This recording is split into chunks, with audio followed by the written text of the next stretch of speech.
It's Thursday, the 20th of April, 2023. Welcome to the Fast Five by Fear and Greed, where we give you the top 5 business stories you need to know in just 5 minutes. I'm Michael Thompson, and good morning, Sean Aylmer. Good morning, Michael. Sean, we have 5 big stories today to rip through in just 5 minutes, so let's jump straight into story number 1. Some of Australia's biggest corporates have announced massive job layoffs, and others face big fines for underpaying staff. It was a big 24 hours in the world of employment relations, starting with gaming group The Star. The group has put its flagship Sydney casino up for review and will cut 500 jobs group-wide, cancel executive bonuses and freeze salaries. The company has also downgraded underlying earnings for this financial year, sending its share price 7% lower.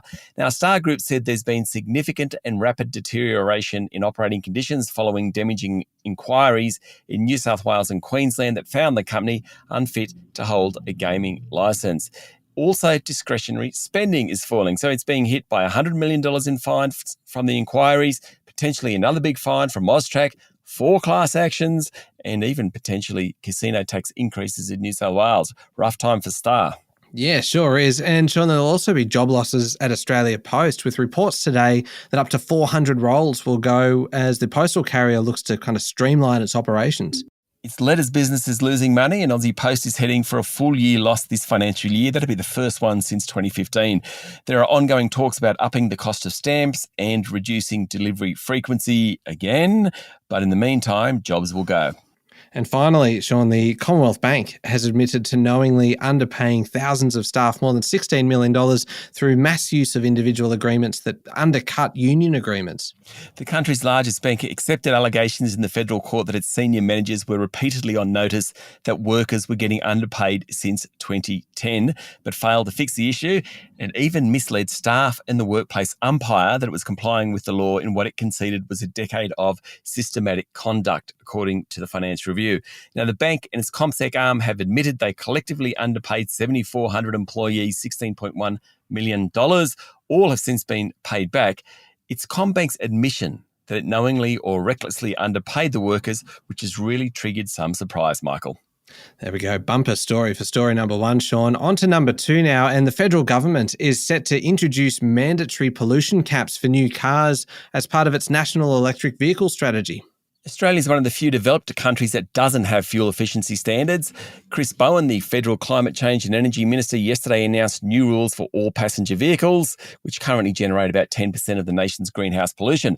Fuel efficiency standards impose limits on average emissions from an overall fleet of vehicles sold by a manufacturer. The idea is it will encourage them to sell more EVs.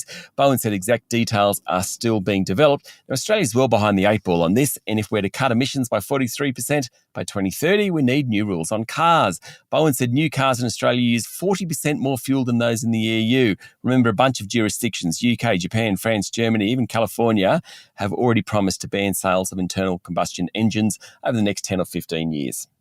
Okay, story number 3. A net zero Australia will require up to $9 trillion of capital to be spent on energy, industrial and export infrastructure by 2060, researchers say. Huge number, and decarbonisation is forecast to provide 700,000 direct jobs, mainly in regional and rural areas, according to independent modelling released yesterday. Now, new export industries will mainly be in Northern Australia, close to export markets. Significant production will occur in the south, but access to land and water will always be controversial.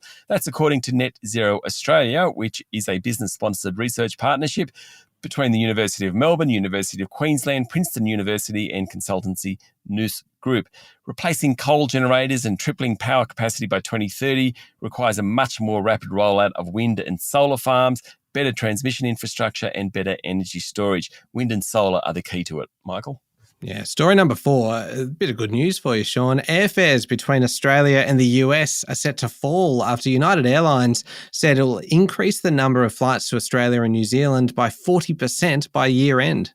The non-stop services will include new routes from Los Angeles to Brisbane and Auckland, as well as more flights from San Francisco to Brisbane and Sydney. Australian carriers are currently operating at about 70% of pre-COVID-19 capacity, but more competition, lower prices. I'm loving it. Flight Centre Managing Director Graham Turner said the new United Airlines routes would definitely help cheapen flight costs. Turner told The Australian that fares will fall even more when Chinese carriers start coming back in a significant way. But they still won't be quite as cheap as these fares, Sean. In story number 5, Japan's ANA Holdings has said that it will honour $10,000 business class tickets that were sold for a few $100s after a currency conversion blunder. For example, Jakarta, Singapore, Tokyo, New York, Tokyo, Jakarta tickets, normally worth $10,000 were shown as costing $300. Jakarta, Tokyo, New York was $350. People saw the mistake, jumped on the website and booked. If they paid, they get the tickets. If they only reserve them, they'll have to pay the full price. According to Bloomberg, ANA said the mistake stemmed from an error on its Vietnamese website, which listed an erroneous currency conversion. Didn't state how many people had secured discounts and added it was currently investigating the cause, but there were online forums promoting these cheap offers, so I think ANA got burnt.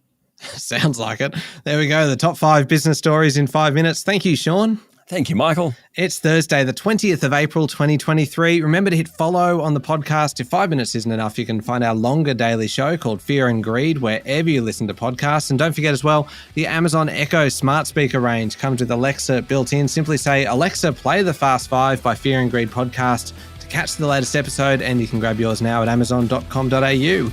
I'm Michael Thompson, and that was the Fast 5 by Fear and Greed. Have a great day.